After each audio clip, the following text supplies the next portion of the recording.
Welcome to my channel where I'm trying to visit all the beaches on Cape Breton Island one by one. Today, I'm taking us to Pillar Rock Beach. I'll tell you how to get there, what to expect when you arrive. Midway, I'll share some interesting information I dug up while researching this beach.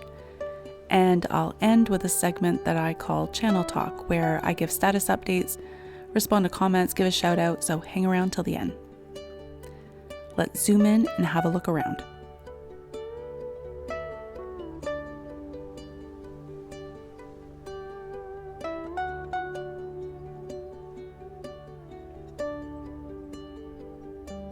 How to get there. From the Big Fiddle in Sydney, it's a 2-hour, 17-minute drive. Here are the directions. This is the approach from the north. I was coming from Pleasant Bay. It was a lovely day. The sky was marbled with clouds. There's a nice S-turn in the road here.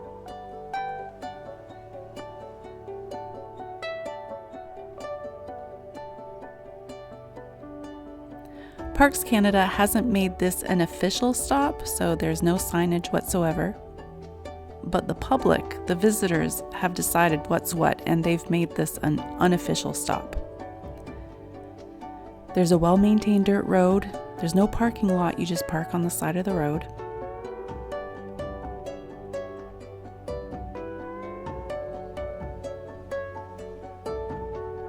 There's no proper trail down to the water. You have to be steady on your feet to walk on these loose rocks.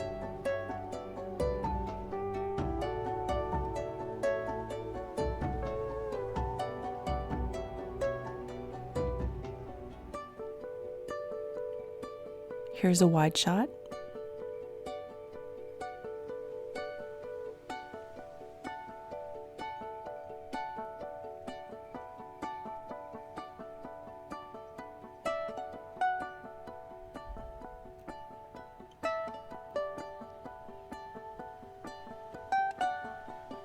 And here's what you can expect on the shore. It's a mix of larger rocks and coarse sand.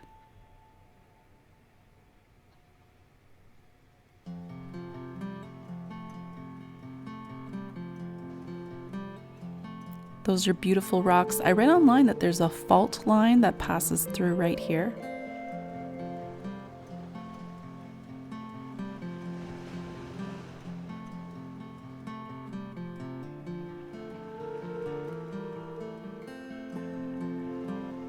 While I was here, a man appeared and walked by me, and I thought to myself, where's he going? As if he could read my thoughts, he turned back and said, I'm going to try to get closer to Pillar Rock and take a photo. I was the only one nearby. He didn't ask me to, but I felt responsible to spot him. I was kind of worried. If he got knocked over by a wave and pulled out into the water, I wasn't a strong swimmer, and if he was a kid, I would have told him to not go there, but he was a grown man. Anyway, worried for nothing because he came back and showed me the great shot that he got.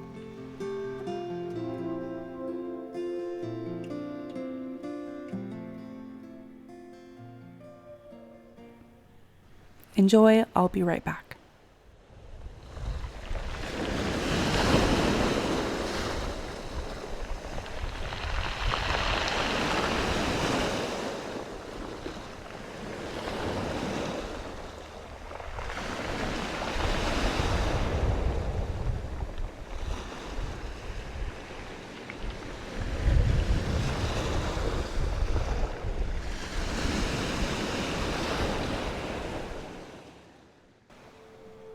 This is a good beach for rock hounding if you enjoy picking up and searching for different rocks.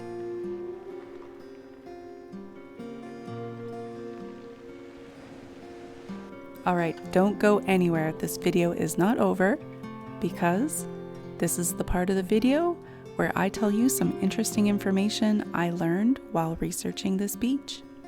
Before I jump into it, I want to say a huge thank you to Daniel at Sydney Adventure Tours for sponsoring this video. Go check out his website to discover the great tours he offers. Thanks again to Daniel at Sydney Adventure Tours. All right, I started off Googling the beach and the surrounding area. So Pillar Rock, Presqu'île, and Jerome Mountain. I learned about a hiking trail called Le Vieux Chemin du Cap Rouge. The Cabot Trail originally passed through here, but it proved to be a treacherous place for automobiles, so it was rerouted. Here you can see the Cabot Trail was rerouted closer to the coastline. The trail is 10 kilometers in and out. You'll pass by old foundations of a schoolhouse, post office, and Acadian homes before the expropriation. Here's the road today.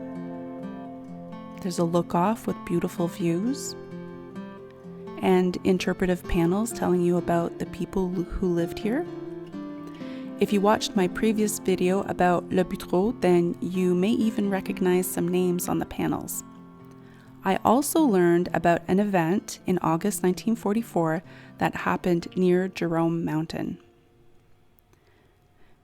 In 1940, a Royal Canadian Air Force station was built in Summerside, PEI. It was primarily a major training facility under the British Commonwealth Air Training Plan. The school was called the No. 1 General Reconnaissance School. The school trained pilots and air observers in the techniques required for ocean patrol to find German U-boats. Sunday, August 6, 1944, 4 young men in their early 20s boarded their plane for a navigation exercise. There was a pilot, 2 navigators, and a communications officer. This day, they were doing a navigation exercise known as 5 East. They would fly from Summerside to a point over the Gulf of St. Lawrence, north of St. Paul's Island. They would climb to an altitude of 3,000 feet. They flew a plane called the Avro Anson 5, painted in the standard trainer yellow. They flew into a thick fog. Their magnetic compass was not working correctly, and they were 20 degrees off course. The pilot descended to attempt to get better visibility. He believed he was flying over water, but in fact, the plane had just begun to fly over land. The plane hit the tops of trees and crashed onto the top of the mountain. The 2 wings and an engine had been torn off the plane and the nose crushed. The pilot was seriously injured with a fractured skull. The 3 others had superficial injuries. The flight had been expected back at Summerside around 5 p.m., but when the flight was overdue, a search procedure began at 6:22 p.m. A fire had been lit using logbooks to keep the pilot warm. The pilot remained conscious until 9 p.m. A Canso aircraft from No. 5 Bomber Reconnaissance Squadron operating from RCAF Station Yarmouth discovered the crash site at 10:40 p.m. Overnight, a ground search party was organized and met at the base of the mountain at 6 a.m. and proceeded on foot through the mountains and arrived at the crash site at 4:20 p.m. They found the pilot wrapped in a parachute. He had passed away through the night. A portion of the group descended the mountain that same night. The pilot's body was carried down the mountain on Tuesday. This is William Arthur James Bennet. Summer 2025, 2 interpretive panels were unveiled in memory of the crash. All right, channel talk.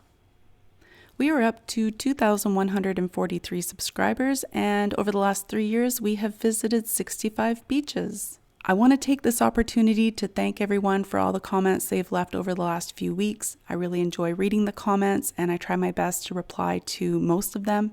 Hey, if you enjoyed this video about Pillar Rock Beach, the best way to support the channel is to subscribe and watch more videos. Watch the videos all the way to the end, hit like, share, leave a comment. All of that sends positive signals to YouTube. And as a result, YouTube pushes my channel to more and more people just like you. If you're brand new here, welcome to the channel. Check out the playlist I've created just for you. Remember, the name of the channel is Cape Breton Beach Life. As always, I want to thank you so much for watching. I want you to have a great day, and I'll see you sometime soon. Bye for now.